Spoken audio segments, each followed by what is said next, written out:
ಸಮೀರ್ ಅವ್ರ ವಿಡಿಯೋನ ನೆನ್ನೆನೆ ನೋಡಿದ್ದೆ. ನೋಡ್ತಾ ನೋಡ್ತಾ ನೋಡ್ತಾ ಒಂಥರ ಗೂಸ್ ಬಂಪ್ಸ್ ಬಂತು. ಎಲ್ಲೂ ಬೋರ್ ಆಗ್ಲಿಲ್ಲ. ಒಂದು ಸಿನಿಮಾ ನೋಡ್ತಾ ಇದ್ದೀನೇನೋ ಅನ್ನೋ ಫೀಲ್ ನನಗೆ ಬಂತು.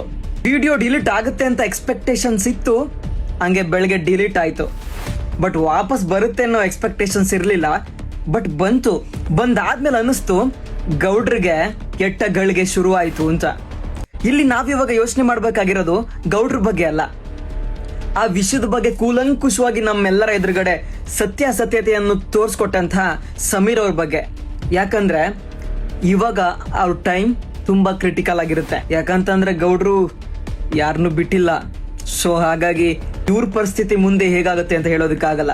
ಸೊ ಹಾಗಾಗಿ ಸಮೀರ್ ಅವ್ರಿಗೆ ಸೋಲ್ಜರ್ಸ್ ಆಗಿ ಪೊಲೀಸ್ನವ್ರು ಇರಲ್ಲ. ಯಾಕಂತಂದ್ರೆ ನಿಮ್ಗೆ ಗೊತ್ತು, ಪೊಲೀಸ್ ಅವರೆಲ್ಲ ಗೌಡ್ರ ಪರ ಅಂತ, ಸರ್ಕಾರ ಎಲ್ಲ ಗೌಡ್ರ ಪರ ಅಂತ. ಸೊ ಹಾಗಾಗಿ ಅವ್ರ ಸಪೋರ್ಟ್ ಇರ್ಬೇಕಾಗಿರೋದು ನಾವುಗಳು, ಸಾರ್ವಜನಿಕರು. ಸೊ ಹಾಗಾಗಿ ಅವರ ಯೋಗಕ್ಷೇಮವನ್ನ ಎಲ್ಲರೂ ವಿಚಾರಿಸ್ತಾ ಇರಿ.